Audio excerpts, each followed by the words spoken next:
Terima kasih saudara masih bersama kami di Sapa Sumbaksol dan masih melanjutkan perbincangan bersama dengan Kombes Haryo Sugihartono sebagai Kapolrestabes Palembang terkait dengan persiapan pengamanan pemilu 2024. Pak Haryo tadi disebutkan bahwasannya ada beberapa partai politik yang sudah melakukan curi start gitu kan.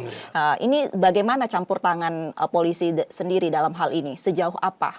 Ya, jadi para pemirsa sekalian yang saya hormati, campur tangan yang dimaksud mungkin perlu kita samakan persepsi dulu dalam bentuk apa, sehingga kita nanti bisa mengetahui langkah-langkah apa yang akan kita laksanakan. Sebagai contoh, rumornya ada beberapa ataupun partai politik yang memanfaatkan pada saat momen penyampaian pendapat di muka umum. Tentunya ini juga bagian isu yang harus kita sikapi bersama. Tentunya Polri tidak sendiri. Polri tidak sendiri karena sebagaimana rekan-rekan ketahui bersama-sama, tugas utamanya Polri adalah menjaga keamanan dan ketertiban selain penegakan hukum. Dan tentunya rekan-rekan juga mengetahui dengan melihat tugas pokok itu, kita adalah heavy-nya atau core bisnis kita adalah menggelar bagaimana kekuatan keamanan kita dalam rangka menjamin penyampaian pendapat di muka umum. Khusus terkait tentang pengawasan bentuk-bentuk pelanggaran pemilu itu sendiri, tentunya kami tidak sendiri, kami dibantu organ yang utama adalah Bawaslu. Bawaslu inilah yang memiliki peranan yang utama. Tentunya nanti kami akan mencoba berkolaborasi dengan Bawaslu. Karena perlu rekan-rekan ketahui juga, para pemirsa ketahui juga bahwasanya pada perjalanan penggelaran Pesta Demokrasi Pemilu tahun 2024 ini, ada kita memiliki istilah yang namanya sentra gakumdu. Sentra gakumdu inilah keterpaduan antara Bawaslu, Polri, penyidik Polri, dan Kejaksaan yang notabene melakukan kajian bersama yang pada akhirnya melahirkan sebuah rekomendasi. Apakah ini bagian pelanggaran atau tindak pidana pemilu? Sebagaimana yang tadi Mbak sampaikan. Baik, Pak Haryo, ini yang jadi pada catatan kepolisian sepanjang tahun 2022 di Palembang menunjukkan adanya eskalasi kasus gangguan keamanan dan ketertiban masyarakat sebesar 60% dibanding tahun sebelumnya. Betul. Di antaranya ini demonstrasi yang berujung bentrok seperti itu. Apakah angka tersebut akan jadi pertimbangan dalam pengamanan pemilu nanti? Pasti, Mbak. Jadi angka tersebut menjadikan acuan kita utama di dalam rangka menyiapkan penggelaran kekuatan yang ada.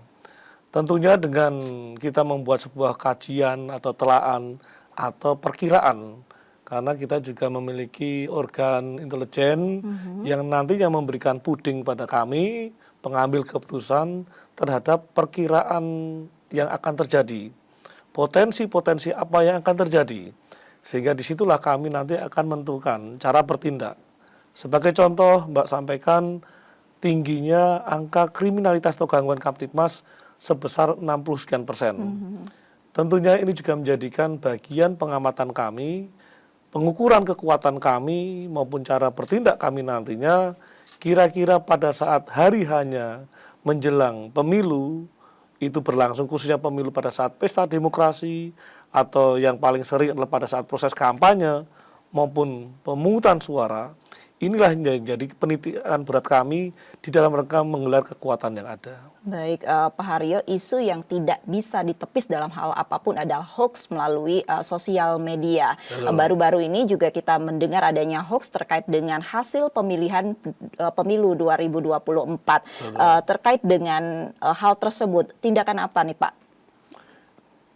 Para pemirsa sekalian yang saya hormati, hoax adalah bagian perbuatan yang terkategori ataupun dapat terkategori sebuah pelanggaran hukum apabila memang dengan sengaja disebarluaskan.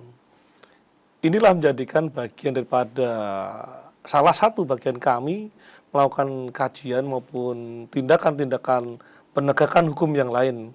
Kita bersama-sama mengetahui saat ini sudah ada Undang-Undang ITE, Informatika, Teknologi Elektronik, yang notabene dalam perjalanannya juga ada surat keputusan bersama 4 menteri atau 3 menteri saya lupa, yang salah satunya adalah Menkominfo, Menkumham, kemudian Kapolri dan Kejaksaan Agung, yang notabene menyelaraskan daripada pemahaman terhadap sebuah perbuatan yang terkategori sebagai tindak pidana ITE, khususnya nanti hal-hal yang berhubungan dengan penggelaran maupun penyelenggaraan pemilu tahun 2024. Baik, Pak Haryo, ini langkah untuk meredam terjadinya polarisasi atau hal-hal yang mengarah ke politik identitas. Ini tentunya ada cooling system yang dilakukan bersamaan dengan dilakukan melibatkan terkait unsur yang ada seperti tokoh masyarakat, tokoh agama. Apakah ini sudah dilakukan sampai sejauh ini, Pak?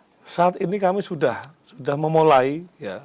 Kami saat ini menggelar yang namanya kegiatan KRYD, kegiatan rutin yang ditingkatkan. Jadi kami seiring dengan kegiatan yang sehari-hari kita lakukan, tentunya pada hari-hari tertentu kami menggelar sebuah operasi kecil yang namanya KRYD atau kegiatan rutin yang ditingkatkan. Kegiatan rutin yang ditingkatkan inilah menyikapi bagian daripada peningkatan eskalasi yang ada di masyarakat di dalam rangka untuk tercapainya cooling, pendinginan suasana pada momen-momen tertentu, pada hari-hari tertentu. Sehingga dengan adanya tambahan kegiatan yang kami namakan kegiatan rutin yang ditingkatkan itu, harapan kami adalah ikut membantu mendinginkan, menurunkannya eskalasi tindak pidana maupun tidak adanya ataupun tidak tertibnya bagian-bagian yang ada di lingkungan masyarakat. Baik, usai jeda saudara, kami akan kembali lagi, tetaplah bersama kami di Sapa Sumbaksol.